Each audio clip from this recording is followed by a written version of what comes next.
voltar ao problema de Cauchy.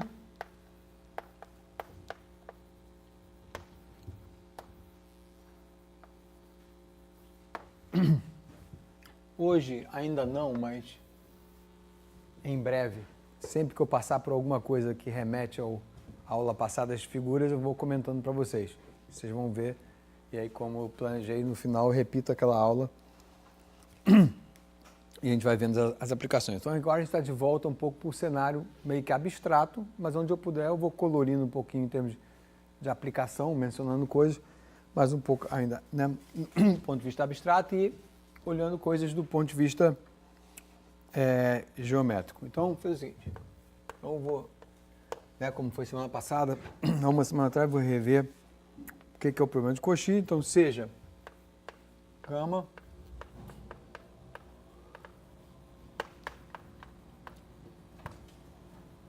definida parametricamente. O que é gama? Deixa eu apertar aqui para talvez botar uma figura.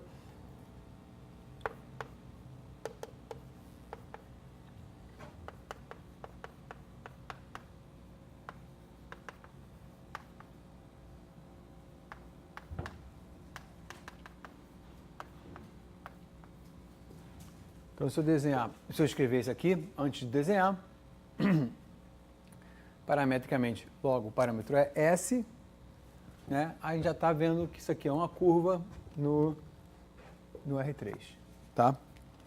Então, voltar a fazer aquele desenho, que eu acho muito útil.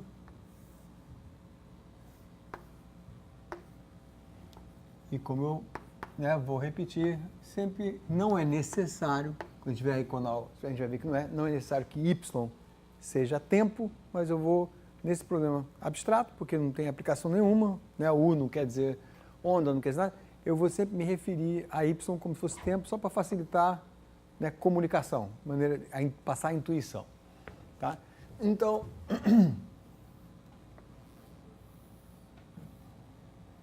aqui eu tenho uma superfície, que é a minha superfície integral.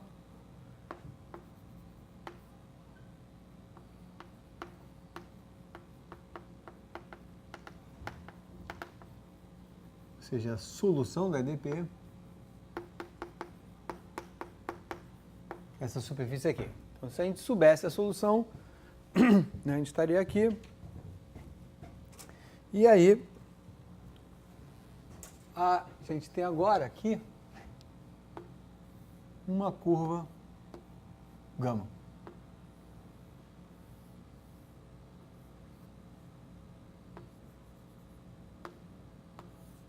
A projeção dessa curva gama tem que ser isso aqui. Tá? E o problema de Cauchy, como eu falei na aula retrasada, a gente pode pensar, aparece coisas tipo em alguns problemas, em meteorologia, isso é uma coisa que acontece, que é dados aparecem em lugares diferentes em tempos diferentes. Tá? O problema é muito mais complicado em meteorologia, mas um pouco o sabor é parecido. Pensa só, a gente em meteorologia, a gente tem balões, navios, aviões, medindo vento, temperatura, em lugares diferentes e em tempos diferentes, né? Então, esse aqui é um problema abstrato onde, se eu pensar isso aqui como tempo, e eu pegar um ponto, esse desenho na aula passada, ou retrasada, eu estou num certo ponto, num certo tempo, aqui eu estou de fazer essa bolinha assim, essa bolinha dupla, eu estou num certo ponto no espaço, essa aqui eu estou no outro ponto do espaço, mas estou medindo em tempos diferentes. Então essa curva daqui é a projeção dessa curva inicial, gama, então deixa eu até botar aqui, então isso aqui eu vou chamar de curva inicial, onde inicial é onde eu começo o meu problema, não é inicial tanto no sentido do tempo. Um problema de valor inicial é o problema em que, né, então deixa eu botar aqui um desenhozinho pequenininho, porque não precisa mais. Então, se eu tiver com dados aqui,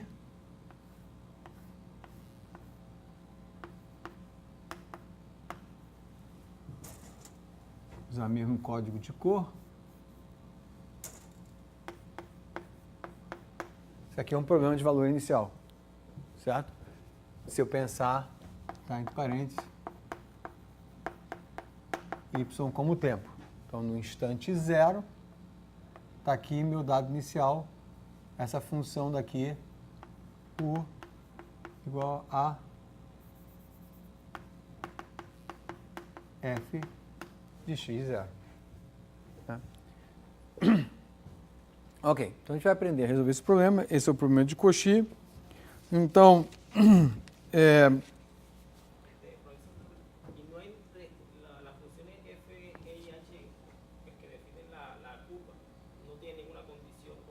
tem, vai aparecer, sim.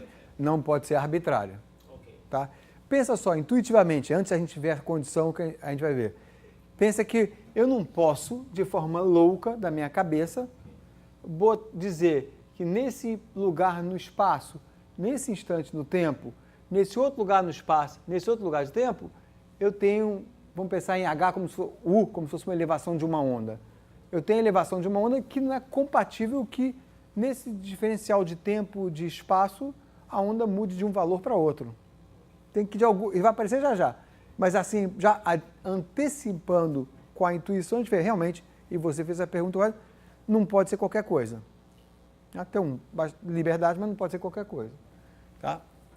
E essa curva também não pode ser qualquer curva, não pode ser a característica. A gente vai ver agora. Se for a característica, a gente meio que fica preso nela e não consegue sair. Tá? E na característica, então, ainda mais fortemente, essa intuição do que a gente falou fica mais óbvio, porque se informação propaga ao longo de uma característica, como é que eu posso dizer que aqui o valor é tanto, aqui o valor é tanto, lá na frente é outro valor, de forma arbitrária? Por exemplo, não condizente com a velocidade de propagação. Então, né, eu tenho que ter sorte de dar dados ao longo de uma característica que faça sentido, sem ter resolvido o problema. Tá? Então, tudo intuição que vai ser adquirida ainda mais fortemente. Tá? Então, ok, curva inicial. A gente também já percebe aqui, está escrito nas notas, não vou escrever tudo nas notas, vocês têm como baixar na minha página, que, por exemplo, é intuitivo também, que a gente pode mostrar para vários problemas, inclusive problemas lineares, é muito simples, unicidade com respeito a dados iniciais, tá? E daqui vai evoluir uma onda, digamos assim, mas no tempo, mas note que aqui a curva inicial para a mesma solução não é única. A gente vai aprender isso, eu estou exercitando um pouco a intuição antes de começar, mas a gente vai ver isso mais. Por exemplo, se eu pegasse uma outra curva inicial, só rabiscar aqui levemente, aqui assim, que não seja característica, com dados compatíveis com essa superfície integral, eu vou evoluir, construir a solução localmente de forma única, independente se eu uso essa curva inicial ou essa curva inicial. É só para a intuição ficar à vontade, eu penso assim, pensa ao contrário. Pensa que eu já tenho a superfície inicial, alguém já resolveu o problema para mim, e eu quero, para testar minhas ideias, resolver o problema de Cauchy. Então eu pego e faço uma linhazinha aqui na superfície inicial e meço os dados nessa linha branca e resolvo o meu problema. Depois eu pego, faço essa linha rosa, meço os meus dados e resolvo o problema para, de novo, achar localmente. Tem que dar a mesma solução, porque eu peguei curvas, certo? Mas isso mostra, então, que a curva inicial não precisa ser única para estar sobre a mesma superfície integral. Mas é claro, agora revertendo a ordem do raciocínio, que uma vez eu coloco uma curva inicial compatível com uma solução, voltando à sua pergunta, eu escolho um F, um G e um H, que de acordo com a nossa condição que a gente vai ver adiante, estão bem como condições iniciais. Uma vez eu escolho isso um pouco da minha cabeça, eu estou, de certa forma, selecionando uma superfície integral das infinitas possibilidades de superfícies aqui nesse espaço 3D, tridimensional. Certo? Na hora que eu escolho um gama, que não seja um gama ruim, seja um gama viável, digamos assim, eu estou escolhendo uma superfície integral. Eu vou construir a integral da EDP, que a integral da EDP, nesse sentido, é a superfície integral, que representa isso aqui. A integral representa aqui uma superfície em 3D que caracteriza a solução. Tá claro? Tá? Então, beleza. Então, vamos lá. Então, a gente vê aqui, né, que também, dos nossos dados iniciais, tá? Botar aqui, que temos, então, logo que se tiver tudo certo,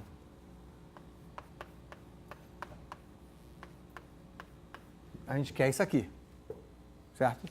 Que é basicamente dizendo que essa altura daqui, F e GS, vão determinar essa curva aqui embaixo, e a altura, né, é o U, que se for um problema de onda, é a altura da onda. Se for propagação da concentração de um poluente, o U é a concentração do poluente. Se for um outro problema, o U tem a sua, né, a sua correspondente, seu correspondente significado. Então, nas notas e no Fritz-John, estou seguindo o Fritz-John, tem um teorema que a gente não precisa fazer tudo, porque a gente vai usar RDOs, o próprio Fritz-John acho que não faz tudo, e que diz o seguinte, colocando aqui em forma resumida para não escrever tudo, vamos imaginar, a princípio, bastante regularidade, que a gente tem que isso aqui é C1, e isso aqui significa na vizinhança, então vai ser uma análise local, na vizinhança do ponto S0. Então, né, a gente está com muita coisa de cor aqui, mas deixa eu botar aqui. Esse ponto daqui é o ponto parametrizado por S0 e, de outra maneira, eu posso dizer que isso aqui, né? Tá? Então, estou indicando o mesmo ponto com duas maneiras diferentes. Um é S0, que eu já estou sobre a curva gama, e a outra, num caso independente aqui da parametrização, que é o ponto P0, que é XYZ0. Tá? Então, vamos lá. Isso aqui é um teorema, né, de, digamos assim,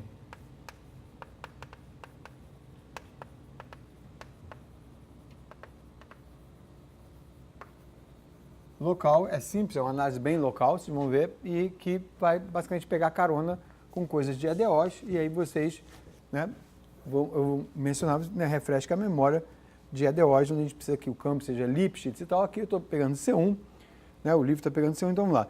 Então, olha só, sejam, então isso aqui é dado, F, G e H, eu estou imaginando que seja C1 na vizinhança do ponto, então por aqui, na vizinhança do ponto S0. E aí, vamos supor também regularidade dos coeficientes.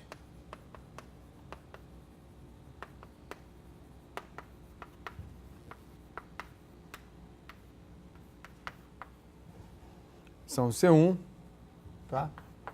Também na vizinhança do ponto. Logo, X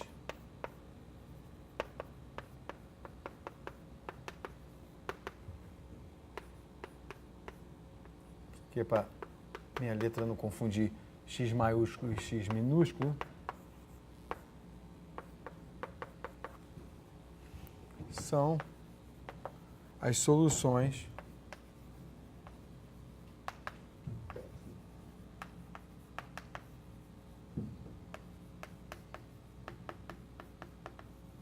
das equações características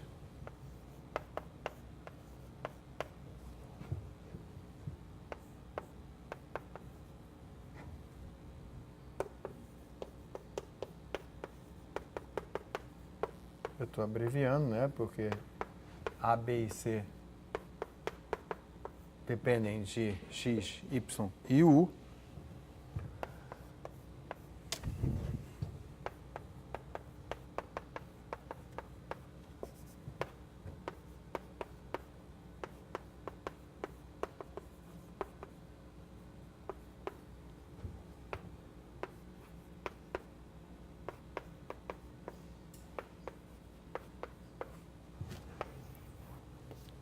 Tá? Eu vou escrever aqui porque, né, para a gente lembrar, lembrando que como foi uma semana atrás, então é honesto botar isso aqui, lembrando que a XYU, U de X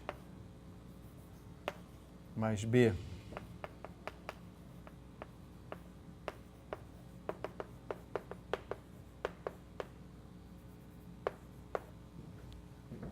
estamos tratando da nossa equação quase linear.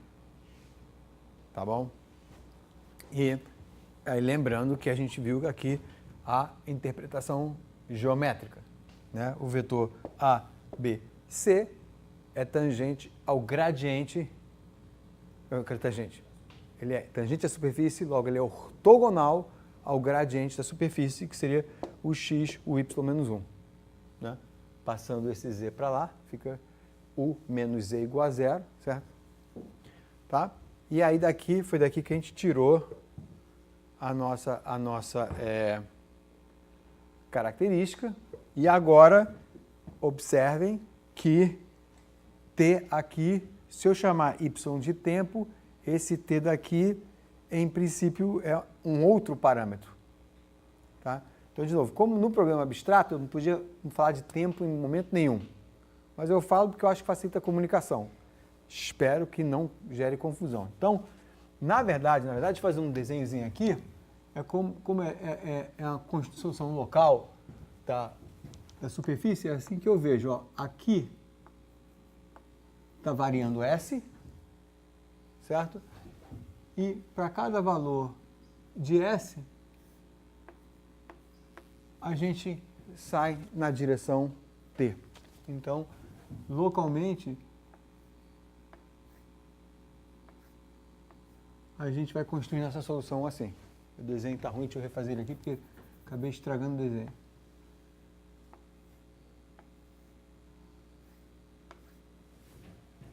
Certo? Então, olha só aqui, ó, se isso aqui for um ponto, S barra, um certo ponto especial S barra, coloca uma barra em todos os S's aqui, nesse sistema de ADOs aqui. Se eu colocar uma barra em todos os S's aqui, S barra, S barra, S barra, S barra, S barra, S barra, eu tenho um sistema dinâmico, uma EDO 3x3, que me dá uma curva em R3. Essa curva evolui em T, tá? Onde evolui não necessariamente é tempo, ela é parametrizada, vou deixar de usar a palavra evolui, ela está parametrizada em T, e S é um parâmetro que indica uma família de ADOs. Certo? Então, na verdade, a gente tem, ó, essas setinhas aqui indicando que para cada S aqui da curva inicial sai uma EDO. Então, por isso que a EDP, essa EDP ficou reescrita como se fosse só uma roupa nova com cara de EDO, mas não é uma EDO. Em termos de graus de liberdade, aqui a gente tem infinitos graus de liberdade, que depende dos parâmetros. A EDO em si tem só 3 graus de liberdade. Mas para cada S barra, isso aqui é uma constante, isso aqui é uma constante, isso aqui é uma constante, é um ponto no R3, da onde vai sair essa órbita. Tá claro? Né? Então está aí o desenho geométrico da solução desse problema. Tá? Então, logo, falta acabar a frase, logo são as soluções, porque, vou botar aqui,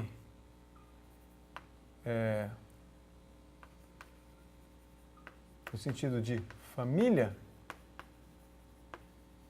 de soluções em S, das equações características, plá, plá, na vizinhança,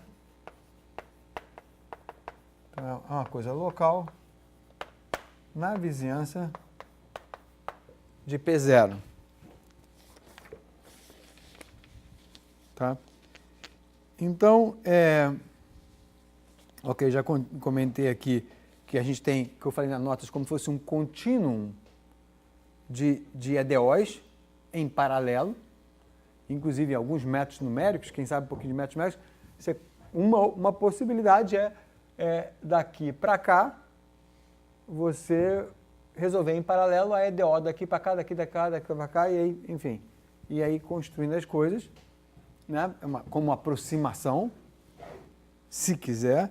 E aí, o que a gente tem aqui? A gente, basicamente, escrevendo um problema assim, a gente pode, então, simplesmente invocar, né, teoremas de EDO, que a gente tem o seguinte, teoremas de EDO, olha, vou escrever ali que eu vou falar aqui rapidamente, de uma forma... Eu tenho um sistema de EDOs com um campo suave, né? A, B e C é isso aqui. Então, tem um campo de EDOs que é suave, a gente precisa de Lipschitz, mas é suave. E a gente tem, então, dados suaves, tudo suave, que existe solução localmente para essa EDO e a solução depende continuamente nos parâmetros. Certo? Dependência contínua de parâmetros, que aqui é S e, consequentemente, dos dados iniciais também, do vetor inicial, que seria x1, y1, z1. Então, se eu variar um pouquinho meu dado inicial, a solução muda pouco, que é a dependência contínua. E é a mesma coisa que mudar um pouquinho do S. Tá? Então, daí temos, pelos teoremas de existência,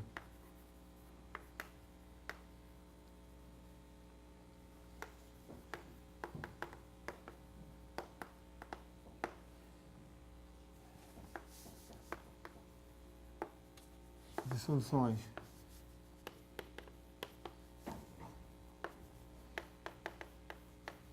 do sistema de EDOs, assim como de sua dependência contínua em parâmetros,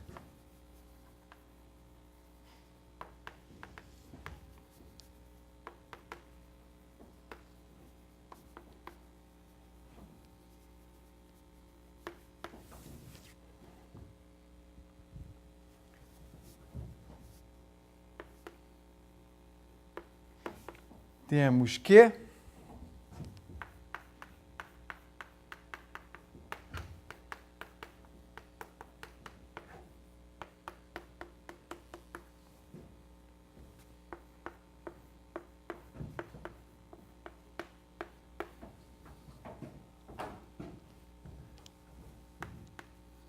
satisfazendo o sistema acima.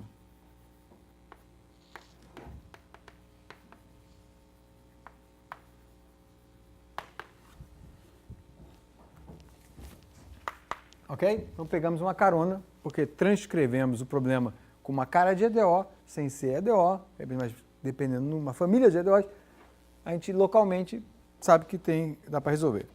Ok. Então, temos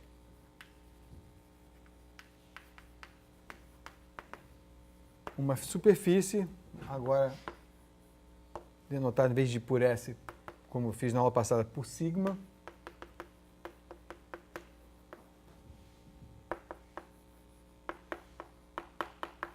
Que eu escrevo assim. Tá? Então, o que vocês observam na hora que eu escrevo isso aqui? Tá? A gente observa o seguinte, simples, primeira notaçãozinha. O que a gente quer é isso aqui. A solução Z é U, enfim, isso aqui é a nossa superfície integral. O que a gente quer é isso aqui, mas o que a gente tem é isso aqui. Certo? Porque a gente acabou de resolver localmente nos parâmetros S, T. Certo? S, curva inicial, e conseguimos sair da curva inicial, se a condição vai aparecer em breve, mas pressupondo que está tudo ok, a gente conseguiu sair na direção T. Tá? Então, a gente precisa agora aprender como fazer isso aqui, como escrever daqui para cá, tá? E aí vão aparecer condições meio que de inversão, certo? Função inversa e tudo mais, para poder escrever o que está escrito x em termos de ST, escrever S e T em termos de XY, aí você substitui aqui S e T em termos de XY, você tem então uma função de XY, que é basicamente esse cara daqui que você quer. Agora a gente vai ver qual é a condição para eu poder escrever isso, para eu poder ir e voltar de sistema de coordenadas. Tá? E aí vai aparecer um jacobiano e tal, que vai ser a condição para isso aqui. Então vamos lá. Então, Pô, só para lembrar e para escrever, escrever também para o vídeo, temos isso, então, em vez de botar aqui, mais queremos nessa forma, ou seja, em XY. Então, como procedemos? Então, olha só. Então,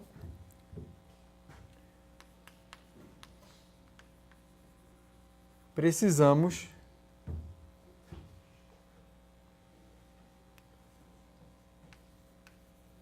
escrever S e T como funções de XY, certo? Se a gente tiver isso, a gente substitui no Z e fim de papo, porque aí isso implica que a gente tem, então, Z, ou melhor, U, como uma função de S, XY, T de XY. E aí aqui a gente está, aqui a gente estaria satisfeito. Então vamos lá. Então a história é, usando o teorema da função inversa, podemos, como é que eu vou dizer isso? Podemos encontrar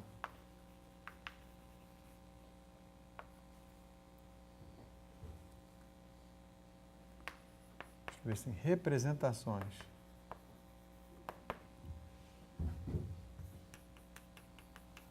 dois asteriscos, já usei um asterisco ali, né? Dois asteriscos, essas representações dessa forma aqui. Em C1.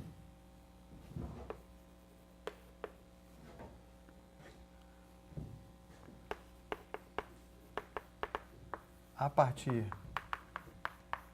de X, ST, Y, ST,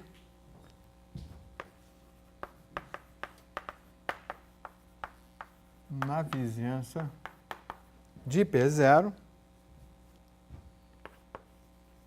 com S0 sendo S, X0, Y0 e 0 sendo T de X0, Y0. Por quê? Porque estou botando, sem perda de generalidade, estou botando a origem do T sobre a curva inicial. Podia ter começado T0, mas enfim, não importa.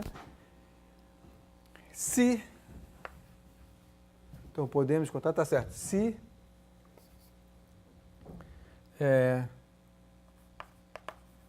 tivermos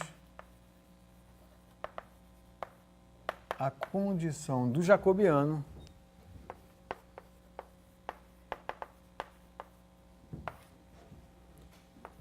dx de S, S00, dy ds, S00, dx t, S00, dy t, S00, diferente de zero. Tá? Então, coisas simples de cálculo avançado, análise, introdução à análise. Tá? Se a gente, quer dizer, significa que se o jacobiano no ponto P0 for diferente de zero, a gente consegue inverter a relação entre quem é variável dependente e independente, né? E que para a gente é útil para reescrever a solução da forma que a gente quer. Tá? Agora, esse jacobiano nada mais é, e agora a gente vai ver Juan, né? É Juan, né? José, desculpa, confundi. José, o que o José está perguntando, qual é a condição para eu dar dado inicial? Então, a condição agora é a seguinte, ó. O que é dx ds S00? É só lembrar como a gente está no ponto inicial, né, e tomando uma derivada em S. Logo a gente está tomando uma derivada meio que ao longo da parametrização da curva inicial.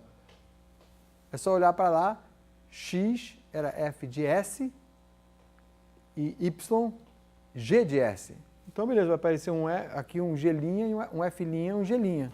Então, aqui é F' em S0, G' em S0. Tá claro? Né?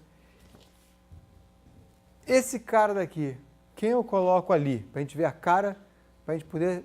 Né? Aqui está escrito jacobiano do ponto de vista meio que fora de contexto, simplesmente com uma troca de variáveis.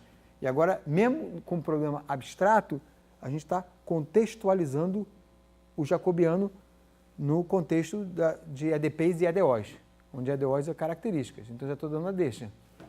Isso aqui é uma derivada, está associada à característica no ponto inicial.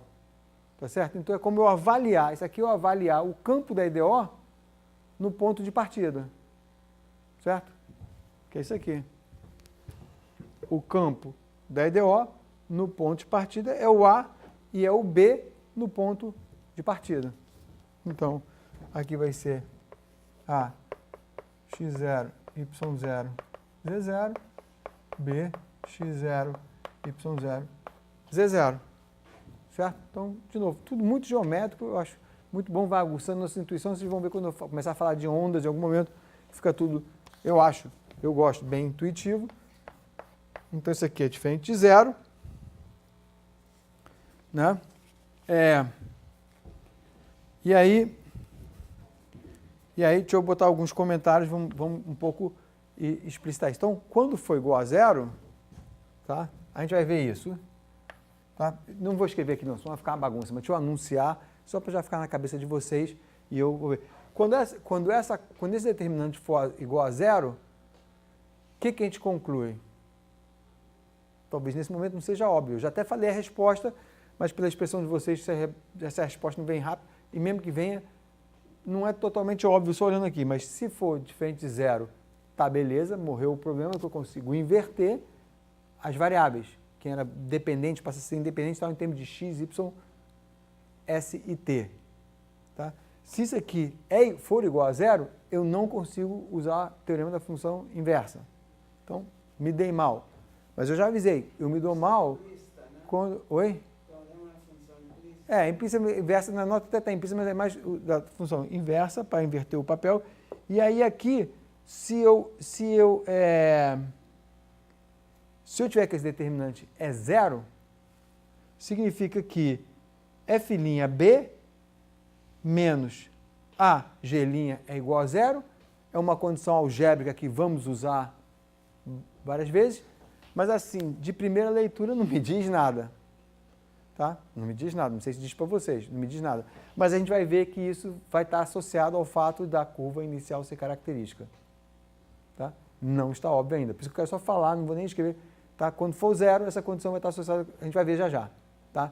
Duas maneiras, se me falha a memória, de ver a geometria. Por enquanto está uma condição puramente algébrica, meio a cálculo avançado, a introdução à análise, né? Que eu não consigo inverter. Pronto, estou de mãos amarradas, não consigo inverter. Mas já vamos ver, então, isso. Tá bom?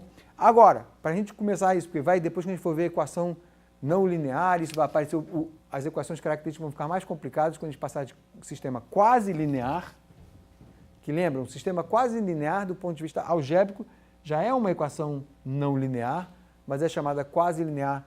Vocês vão ver qual é a diferença com a não linear para valer. Tá?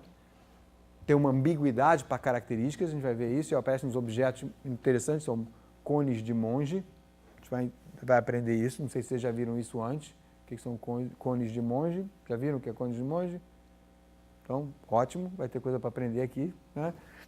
E agora? Quase perdi o fio da meada. Sim. Então, olha só, essa linha aqui do determinante são os nossos dados, é uma linha que vem com informação dos dados.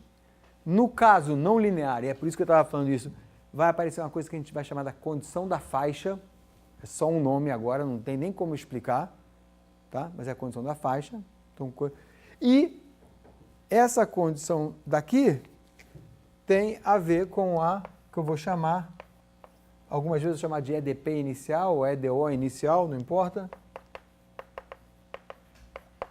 Então, o que eu chamo de EDP inicial ou EDO inicial é termos, objetos, aqui são os coeficientes da EDO inicial, avaliados no campo no instante inicial, ou seja, na curva inicial do problema de Cauchy.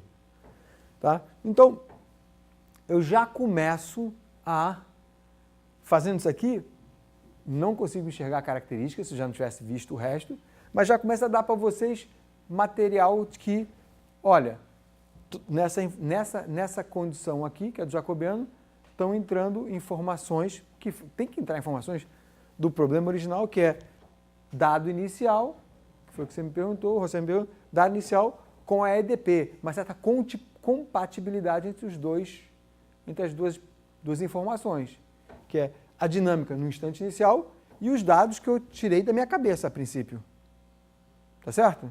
Não é isso? Então já comecei a responder a tua pergunta, que tá aí.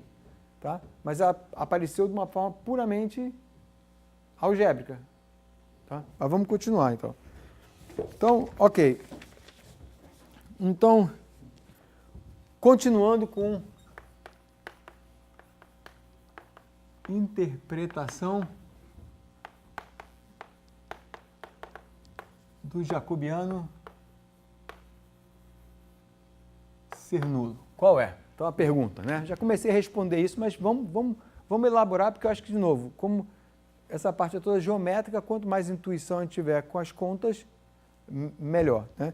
Então, qual a intuição do jacobiano ser nulo? Então, o jacobiano nulo é isso aqui, né? Deixa eu copiar aqui e depois conferir que eu não fiz nenhuma besteira. Tá certo. F' tá? Jacobiano nulo é essa condição aqui. Ok? E agora, vou pegar uma coisa aqui que tem a ver com a condição inicial e que depois no problema não linear vai aparecer coisas desse tipo com a condição da faixa. Você não precisa se preocupar com isso no momento.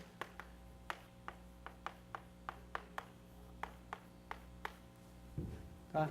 Então, isso aqui é o jacobiano e isso aqui é vou testar os meus dados iniciais. Todos os três, né? Que era o x inicial, o y inicial e o z inicial da minha curva inicial. Certo?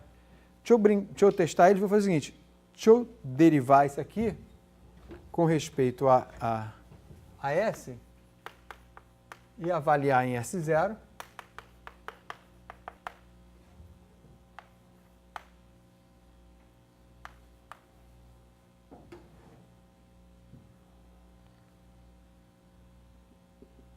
Tá? Isso aqui é a condição inicial. E deixa eu juntar isso aqui. Sim, a EDP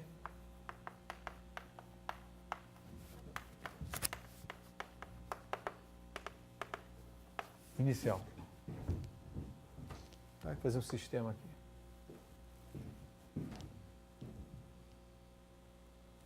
Tá bom? Então, vou botar essa condição de jacobiano, né? Relativa à troca de variáveis. Tá? Então, olha só os ingredientes. Estou fazendo conta, mas os ingredientes que eu acho que ajudam a intuição. Primeira condição, jacobiano é simplesmente troca de variáveis. Passar de ST de volta para XT e vice-versa para eu fazer a troca de variáveis. Preciso de jacobiano diferente de zero. Está aqui essa condição. Essa condição, por enquanto, eu peguei meu dado inicial, aqui os três. Se eles estiverem corretos, então eu tomo uma derivada na direção S, tem que dar isso aqui, simplesmente regra da cadeia, certo? Du dx, F', du dy, G'. Tá? Aí aqui eu tenho a EDP inicial, e como eu vou falar mais adiante em algum momento, se a gente quer uma técnica de você resolver as coisas localmente, é fazendo expansão em série. Série de Taylor é a primeira maneira que a gente vê localmente como expandir a coisa. Eu tenho o valor da função aqui, se eu tiver o da derivada ali, eu já vou avançando, certo? Na minha aproximação. Então, a gente tem duas coisas que a gente pode ver daqui. Primeira, vou chamar essa condição aqui, então, 3 asteriscos. Tá? Então, 3 asteriscos pode ser escrito assim, ó.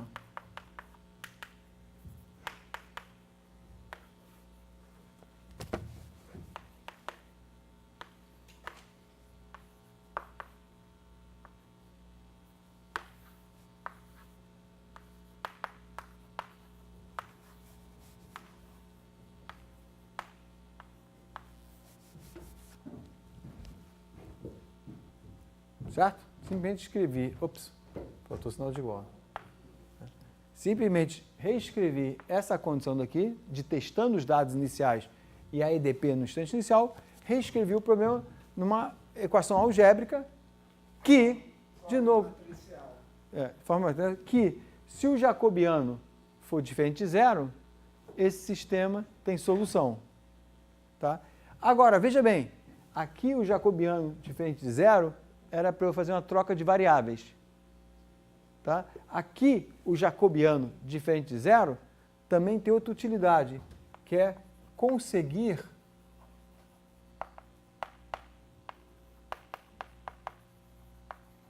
as primeiras derivadas na curva inicial gama. Se eu resolver esse sistema, lembra que tudo aqui está em S0, eu omiti. Então, se eu resolver esse sistema, eu consigo as minhas primeiras derivadas no instante inicial. Vamos pensar em série de Taylor em uma dimensão só para ficar mais fácil. Eu consigo ir aproximando a minha função se eu tiver o valor da função aqui, f de 0, mais x, f' em 0, mais x2, certo? E aí eu vou aproximando. Então, uma forma de rodar a manivela de uma forma que não é a mais inteligente, é um pouco força bruta, de construir uma solução local, e a gente vai ver isso de novo, é por série de potências. E aqui seria o primeiro passo, e isso pode até se repetir, depois tentar conseguir a segunda derivada, e tudo por aí vai. Então, se eu tiver a primeira, se eu tiver jacobiano diferente de zero, eu consigo achar as primeiras derivadas, certo? E já estou melhorando, aproximando a minha solução. Tá? Então, de novo, o jacobiano diferente de zero está sendo importante. Então, J diferente de zero implica que tem solução, o que me dá o de x, o de y em S, vou botar isso aqui para essa derivada, mas em S0. Então, vou botar até assim, avaliado em S0. Tá? Então, de novo. E agora uma outra. Agora com o mesmo objeto, uma outra dança, uma outra brincadeira, para dar uma outra interpretação para a mesma coisa, para a mesma dificuldade, digamos assim. Eliminando o de x e o de y em x, aqui, asterisco aqui, substitui aqui, ali, elimina, você vai usar a condição de jacobiano, blá, blá, obtemos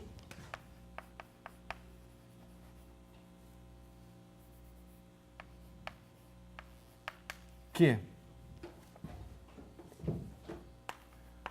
BH' menos CG' igual a zero, H' menos C, F' igual a zero, e a condição de jacobiano, que é B, F' menos A, G' igual a zero. Então, esse aqui é do jacobiano igual a zero. Tá? Então, deixa eu só para ser claro, se eu pegar essas duas condições daqui, tá, que em princípio não são problemas, tá, e eu eliminar o U de x e o U de y, é só fazer isso, e vai aparecer que você pode usar essa condição daqui. Então, se você tiver jacobiano zero e eliminar o U de x e y com a condição jacobiano zero, tá, você chega nessas três condições daqui. E essas três condições daqui nada mais são do que isso aqui.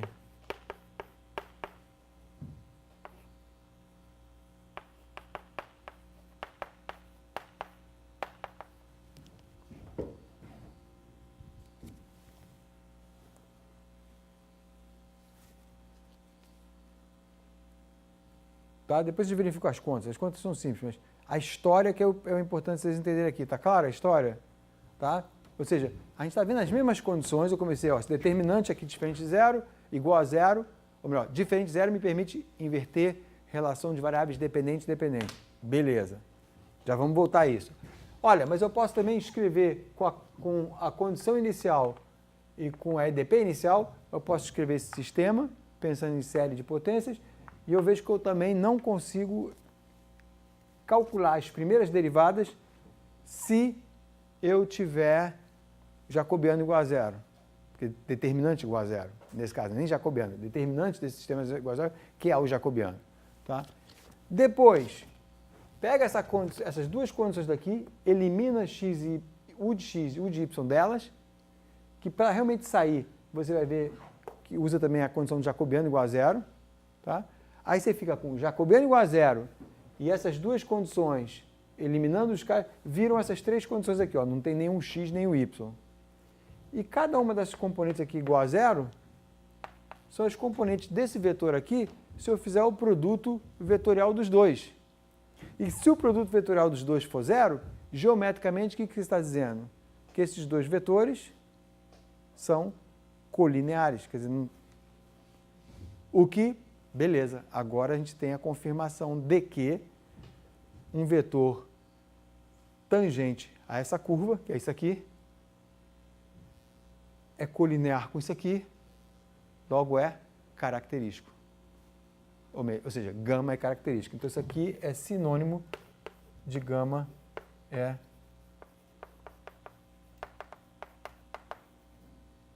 escrever assim, característica. Então, está toda a brincadeira que eu gosto muito, assim, brincadeira geométrica da gente enxergando as coisas. Está claro? Então a gente vê. Então, agora, a história que eu vinha contando para vocês se confirma, não tem dúvida nenhuma. Se gama for característica, isso é sinônimo de que eu não consigo fazer uma série de potências para a minha solução. Isso também significa que eu não consigo fazer uma troca de variáveis x, y, s, t para construir minha solução explícita. Tá?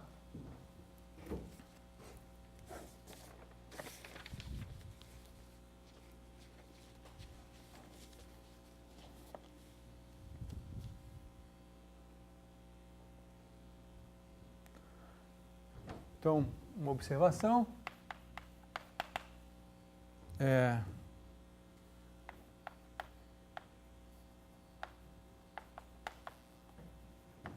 Problema de Cauchy.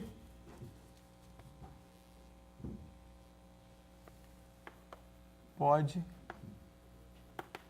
não ter solução. Um exemplo, gama característico. Certo? Um exemplo, gama característica. Outro exemplo é quando temos o que a gente chama de cáusticas,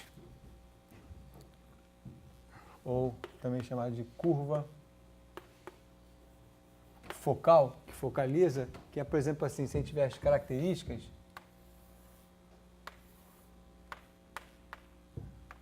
todas convergindo para uma assíntota. Aí isso aqui é uma... Isso aqui são características. Aqui, o método das características cessa de ter solução, que as embaralham. Então, aqui, o jacobiano, em algum momento, vai ser zero, você não consegue inverter o sistema de coordenadas. E, igualmente, se a gente, por azar, pegar como curva inicial a assíntota, né, em todos os pontos aqui, para ela ser uma envoltória dessas cáusticas, a gente não consegue sair dela porque em cada ponto aqui ela é característica, de uma característica diferente. Então, num caso patológico desse, a gente não consegue. Cáustica é um objeto... Cadê cáustica? Não escrevi aqui. Cáustica é um objeto, vou soltar minhas mãos para poder fazer, é um objeto, assim, muito surreal? Não. Vocês já viram cáusticas naqueles desenhos, eu até acho que usei essa palavra, naquele desenho que eu mostrei de coisas de petróleo, lembra que eu chamei de marmuse, que era colorido, tinha falhas e tal, e a gente emitiu uma onda lá em cima, como se fosse uma dinamite, aí via as frentes de onda redondas assim, talvez seja melhor até desenhar no quadro negro. Então, no exemplo de ondas acústicas, que era aquele marmuse, vocês podem ver até no vídeo de novo, a gente tinha assim aquele meio, né, tá assim estratificado, tal e tal, aí aqui tinha uma função delta, aqui tinha as ondas assim, e aí começava a deformar, daqui saíam os raios, mas chegava um momento que os raios faziam assim, ó. Não sei se vocês lembram, que tinha uma espécie de uma teia de aranha e aqui ficava embolado. Aqui é uma cáustica, que as características convergiam e aí o método das características cessa de funcionar. Mas isso não significa que não existe solução. Existe, só que o método tem que ser outro. Um exemplo de cáustica que é bem e eu falei isso na aula passada, que era da lente de fazer os raios do sol convergirem, ou da piscina, que a superfície da piscina funciona como uma lente, e aí você vê luzes no fundo da piscina.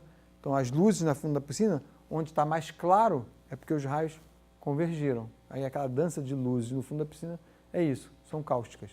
Tá? Então, não tem, em princípio, nada explodindo, nem nada. É diferente de um choque, a gente vai ver que é um choque, é derivado, explode. Não sei se você vai ter tempo de ver hoje, talvez, com a equação de Burgers, talvez até tenha tempo de ver hoje. Mas aqui não, aqui simplesmente as características embolam, cruzam e o método das características cessa de funcionar. Tá? Os raios convergem. Então, ok. Vamos então continuar exercitando. Agora vamos fazer o seguinte. Vamos pegar e dar só um retornozinho e olhar o problema da EDP linear, que era a equação da onda que a gente viu, a primeira de todas do curso, como um caso especial, para ver que a gente não precisa, que é muito fácil de resolver agora, ridiculamente fácil, e não precisa de adivinhação nenhuma, é mais fácil até do que separação de variáveis ou qualquer outra coisa, inclusive muito mais limpo, muito mais rápido. Tá? Então vamos fazer isso. Então EDP linear é um caso especial.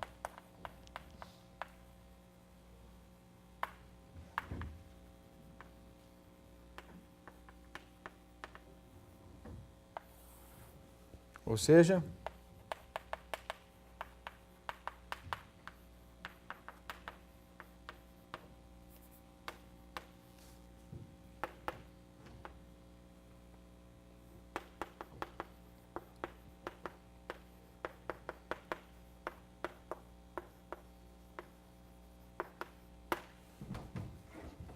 tá? Então está aqui a versão linear da nossa equação quase linear.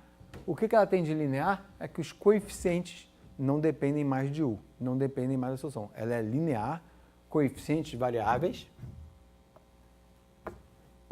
e esse termo D, que independe de U, a gente às vezes chama de U forçante. É um termo externo que joga informação, força a EDP. Então, porque isso aqui a gente poderia escrever assim como até usando linguagem de operadores, LU igual a D. Certo? Onde o operador L seria A parcial X, B parcial Y, menos C, tudo isso agindo sobre U, certo? E o D é o forçante, como se fosse do lado direito, tá bom? Mas enfim, a gente nem vai se preocupar em escrever assim. Então, quais são as características? Vou até apagar isso aqui para ganhar espaço. As características são assim, né? Dx, D... Eu mudei a notação, não sei porquê, talvez o Fritz John tenha mudado. Bem, vou deixar como estão nas notas. S. Tá bom, pelo menos para ninguém se confundir.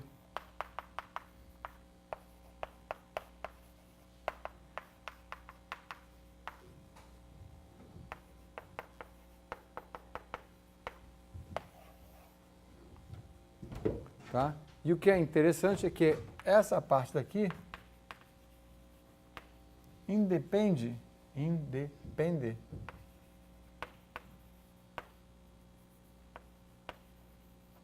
da solução.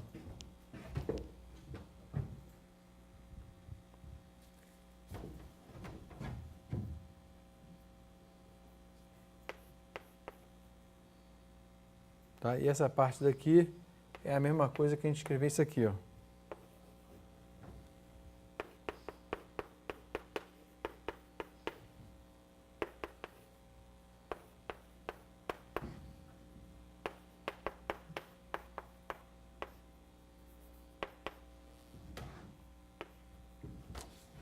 Tá? Então essa parte daqui, como a gente sabe que U é igual a Z, isso aqui é uma função de S, isso aqui é uma função de S, por isso chamou de C de S, D de S. Então é como se fosse essa é DO aqui. E não confundam, tá? O Fritzone talvez tenha feito assim, eu acho que eu estou copiando a anotação do livro, que aqui quem está fazendo papel do T antes é o S, e que era a parametrização ao longo da curva inicial. Mas e daí? A gente não deve ser confundido por causa disso. Tá? E isso aqui, ó,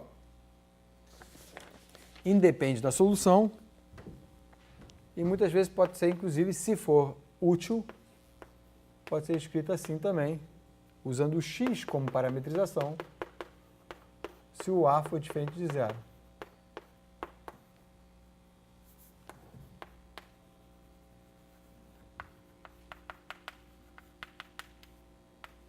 Tá? Aí já fica uma IDO no plano mesmo, enfim, se for útil, já apagamos a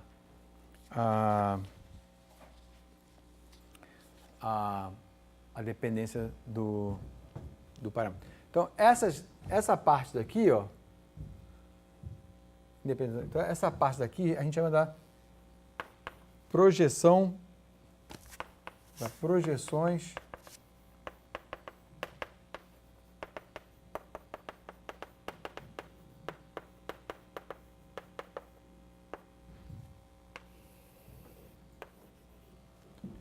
ou seja, melhor botar até assim. Ou seja, eu vou, e os livros muitas vezes, vocês provavelmente também vão falar assim, a gente vai chamar de características. Tá? As características, deixa eu falar dessa seguinte maneira. As características são as curvas x, y, z. Certo? Mas a gente vai, muitas vezes, eu vou, provavelmente vocês também, os livros, falar nas características como a projeção característica no plano XY. Tá? Então, não tem problema nenhum, desde que fique claro, e se não estiver claro, tem que perguntar, André, você está falando das características ou da projeção característica? Então, em geral, a gente abusa um pouquinho da terminologia. Aquela figura ali, a primeira, tem a dama lá, ali é uma projeção. Ali embaixo, isso aqui, não, mas aqui nem é a característica, isso aqui é a projeção da curva inicial. Tá? Eu vou já falar da projeção. É parecido, né? É parecido. São XY. Isso, é parecido. Então, deixa eu ver se eu consigo fazer um desenho aqui, ó. Deixa eu apagar essa curva para aproveitar o desenho e fazer um desenho que eu já fiz para vocês, né? E que, enfim, que é o seguinte, ó.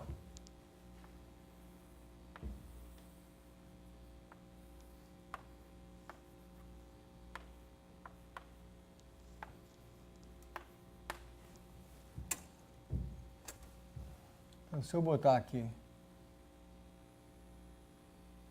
isso aqui é um problema de valor inicial, certo? Então eu vou repetir aquele problema, esse problema daqui. Tá, vou repetir. Então, deixa eu fazer aqui curvas paralelas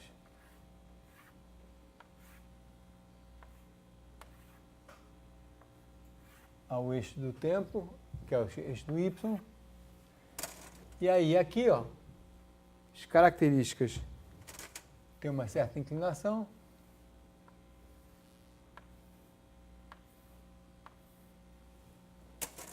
E as alturas se mantêm. A gente tem essa curva aqui. Tá certo? Onde, né, as alturas se mantêm assim. Tá? E as características são essas curvas aqui com uma inclinação de C. Então, olha só, para a equação linear,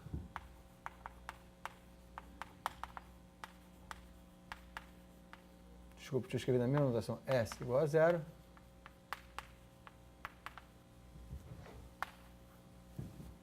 Então, a gente resolver essa equação é mole. U não varia ao longo da característica, Y é igual a S, tá? Que é igual ao nosso tempo. O X é igual a X0 mais CT, né? Ou S0, tá? E aí o Y, o Z é constante, então Z é igual ao, se isso aqui for U de X0 igual a um F de X, então esse aqui é igual a um F.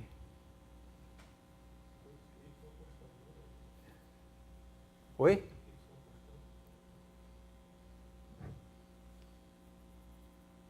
Y é igual a constante, isso mas o... Estou escrevendo errado. Y é igual a... Já sei, tá vendo? Eu mesmo me enrolei. Deixa eu voltar agora para essa notação aqui. Tá? Eu mesmo me enrolei. Eu falei, é simples tocar para a gente, deve se enrolar, mas eu mesmo me enrolei. Então, deixa eu fazer. Então, Y é igual a S, uma constante que é o ponto que saiu do pé. Né? Oi? Ah, aqui é 1, claro. E aí, por isso que vai dar T. Isso. É igual a T, então confunde com tempo. Obrigado. Obrigado. Isso aí, corrige besteirinha. Então, confunde com tempo.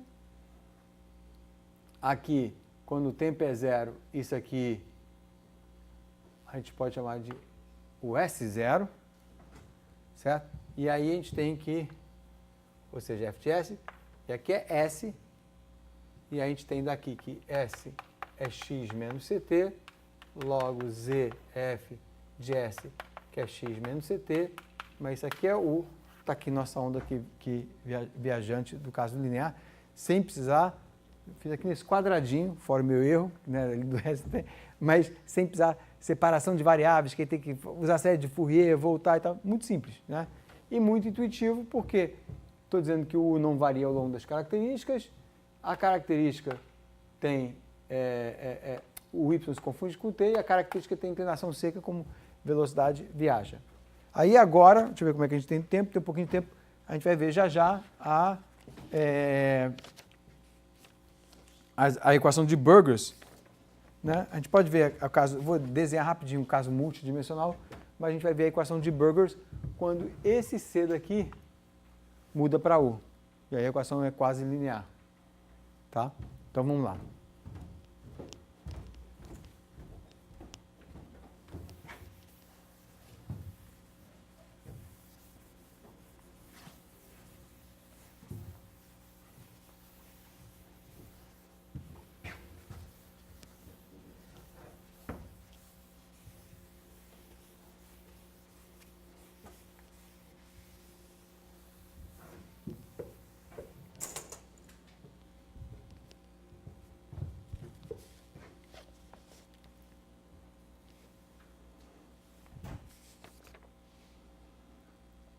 Tá? Vou escrever muito rapidamente, então, nas notas, que é só notação, e a gente não vai usar muito, mas está no Fritz John, então é bom só vocês verem que em várias dimensões, a gente pode escrever assim o problema.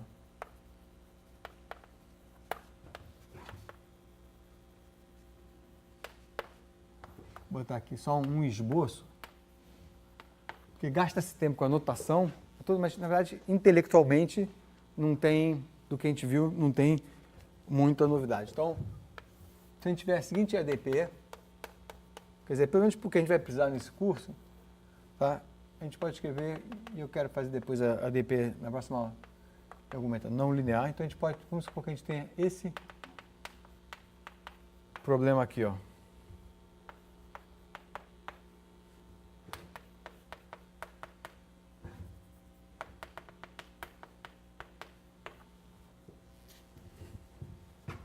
Tá, essa aqui é a nossa ADP quase linear.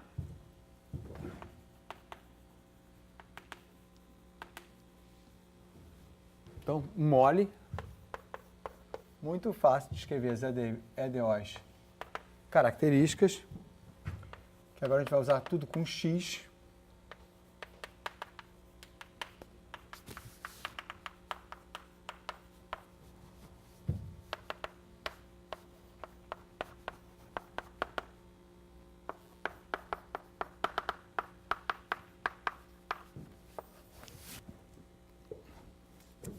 certo?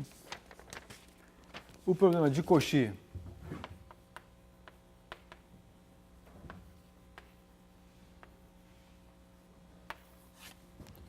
tem como dados iniciais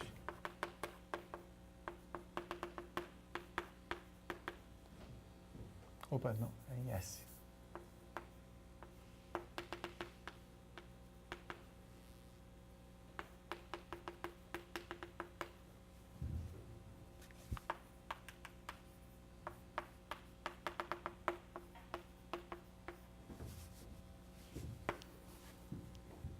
Isso aqui, né, definindo a nossa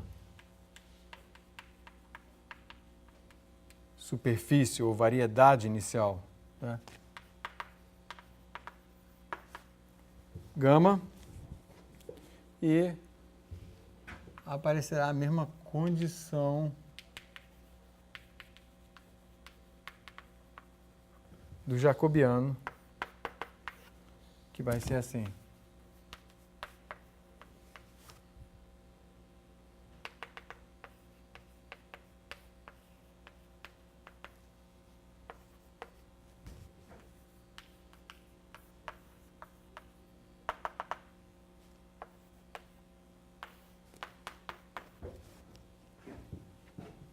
Acho que já dá para ver a história, né? Então é só escrever coisas com mais notação, só índice, mais dimensões índices, mas a ideia é a mesma. E aí, nesses minutinhos que faltam, eu vou fazer o exemplo, começar com o nosso exemplo, que é fácil, da equação de Burgers, que é um caso quase linear. Vou pular um dos exemplos que está nas notas, que vocês podem fazer, tem na verdade... um até eu já fiz, que é o linear, e o outro é uma equação, está no Fritz Jones, mas vocês podem fazer. Eu quero ir para o caso da equação de Burgers. Tá? E a gente terminar, é um bom ponto de terminar.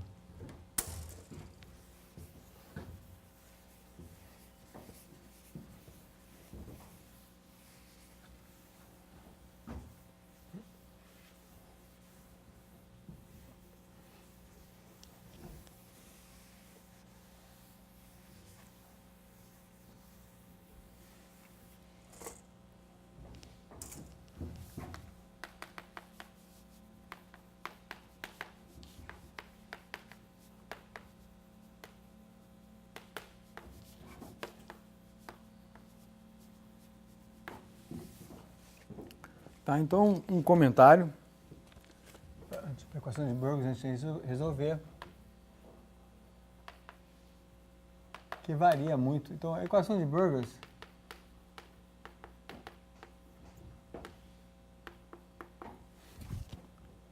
muitas vezes, nas notas, botei outra notação assim, escrita assim, mas eu, por acaso, algumas pessoas chamamos isso aqui, por causa de fluidos de Burgers, viscosa, por causa desse termo aqui do calor. E chamamos essa aqui simplesmente de Burgers, mas tem outras pessoas que chamam essa daqui de Burgers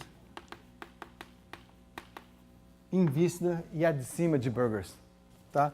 Eu acho que a maneira correta, mesmo, original, na verdade não tem correto nem incorreto, porque muita gente chama de Burgers, isso aqui, ponto final.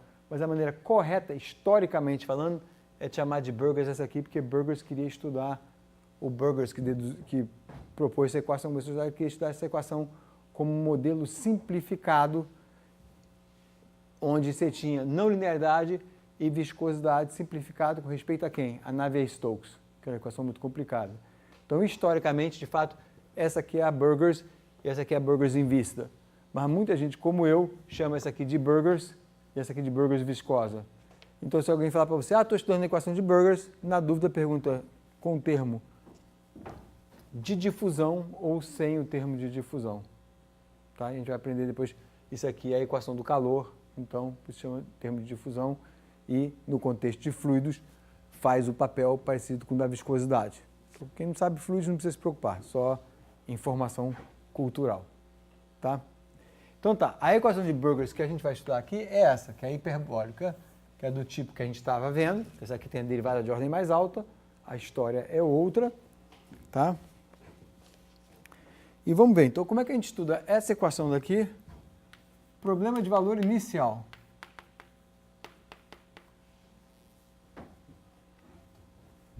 Tá?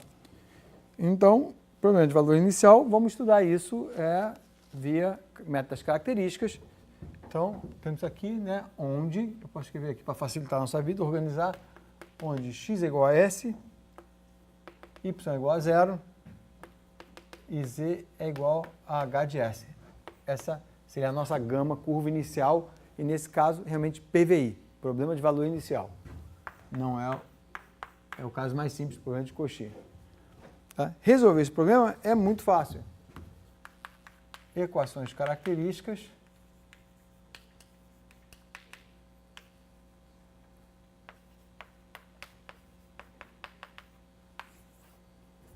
Está aqui, né? Lembrando ali os dados iniciais. Então, equações características parecem muito com o que a gente viu anteriormente, com a novidade agora que a velocidade para seguir as órbitas, a gente tem que seguir com a velocidade meio que tem uma não linearidade aqui, depende da solução.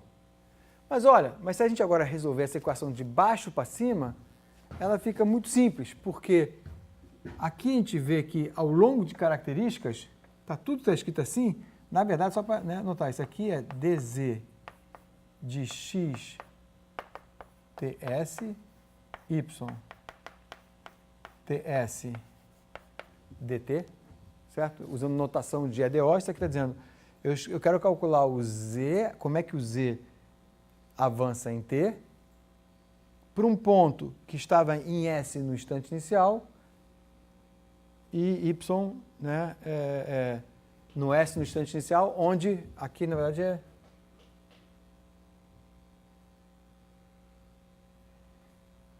isso não é a maneira certa de escrever, mas é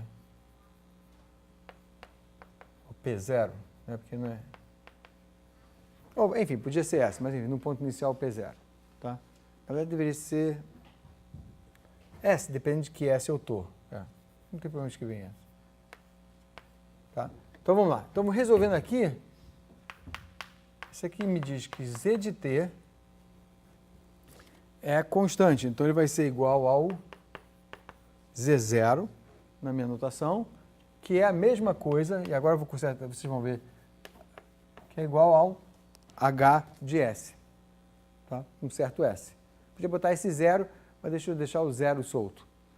Tá? Então, é igual a isso aqui. O y é igual ao y0 mais t. Se eu derivar isso aqui, dá 1, e no tempo 0 é o ponto y0. Tá? Mas o ponto y0 é 0. Então, nesse caso aqui é só t. Tá? Aqui era Z0, a gente olha aqui, quem é Z0 é H de S. E o x vai ser x0 mais ZT, mas eu sei que ao longo dessa órbita, o Z é como se fosse uma constante, por causa dessa solução aqui. Então tá beleza. Então o que é isso aqui? Quem é Z0? X0, perdão, é S. S mais ZT. Certo? Pronto. Acabou o problema. Muito simples de resolver. A solução vai aparecer na forma implícita. E vamos ver que aqui, para inverter, nesse caso, para inverter o papel do XY com o ST, a gente nem precisa do jacobiano, não precisa de nada, porque a gente vai na mão mesmo invertendo. Como? É mole. Né? Então, daqui a gente tem que S é igual a X menos ZY. Já usei isso também. Tá? E, né, a gente sabe que e daqui a gente tem que, vou escrever assim, Z é igual a U de XY, que é igual a H de S. Mais S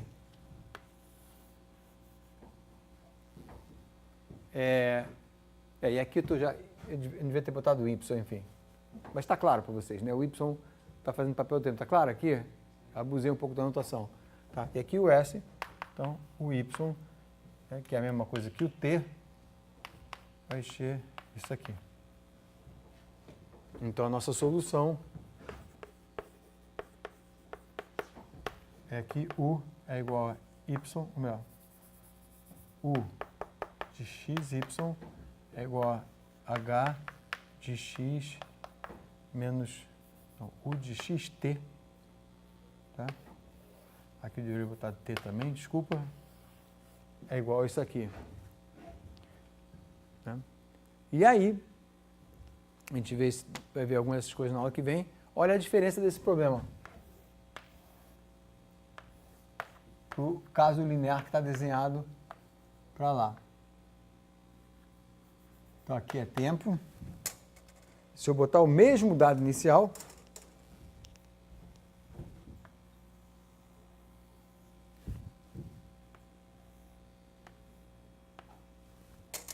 fizer um desenho parecido com o que fiz com o caso linear, de pegar aqui retas paralelas ao eixo do tempo, certo? Agora, olha só, a velocidade é U, e eu vou olhar para essa característica daqui, ó. A inclinação da característica, a velocidade com que a informação propaga, depende da solução. Então, se eu pensar aquilo ali como uma onda, depende da altura da onda. Então, aqui, a velocidade é máxima. Vou exagerar, vou botar assim. Aqui, a velocidade é um pouco menor. E aqui, a velocidade é igual a essa, é menor. Então, se eu tirar uma foto da solução mais adiante, olha só, esse pedaço daqui não varia ao longo da característica. Então, esse pedaço daqui não varia ao longo da característica, vem para cá. Esse pedaço daqui também não varia ao longo da característica, mas ele viaja mais rápido, viaja por aqui. Deixa eu colocar ele aqui. E esse aqui não viaja ao longo da característica, fica aqui. Deixa eu ver. E então a onda quebra. Então a onda vai quebrar e está quase que perdendo a primeira derivada, porque está ficando na parede. Na hora que esse valor daqui chocar com outro, a gente tem um perfil, uma função, tem dois valores distintos no mesmo ponto. Isso é uma descontinuidade e não temos mais a primeira derivada. Na aula que vem a gente vai calcular o tempo, para essa questão é fácil, de calcular o tempo em que essa derivada explode. E nada mais que a gente precisa fazer é daqui calcular o Ux dessa fórmula aqui. Quem quiser brincar com isso, então, calcular o X daqui, você vê qual é o tempo crítico. Tá? E isso é um choque, a gente vai estudar isso. Então, a solução deixa de ser uma solução no sentido clássico, porque no tempo crítico, ó, eu deixo de ter derivada aqui. Então, como é que essa EDP vai fazer sentido com essa derivada aqui que não existe mais? Né? Então, aí vem coisas da teoria de EDP para soluções fracas e tal, como é que você faz sentido da EDP, enfim, aí você faz sentido na forma integral, tal, a gente vai ver isso, começar a ver isso talvez na aula que vem. Tá? Mas aqui é um bom ponto de parar. Então, veja a diferença de comportamento da solução, mas a diferença quase nenhuma entre resolver a equação linear e essa quase linear, porque as equações características são muito fáceis. Essa aqui, na verdade, o U, para essa característica, funciona quase como se fosse o C. Simplesmente as características não são mais paralelas, né? Agora, umas são mais rápidas que outras. Então, é isso. Bom ponto de parar. A gente volta aqui na quarta-feira. Tá? Quinta-feira.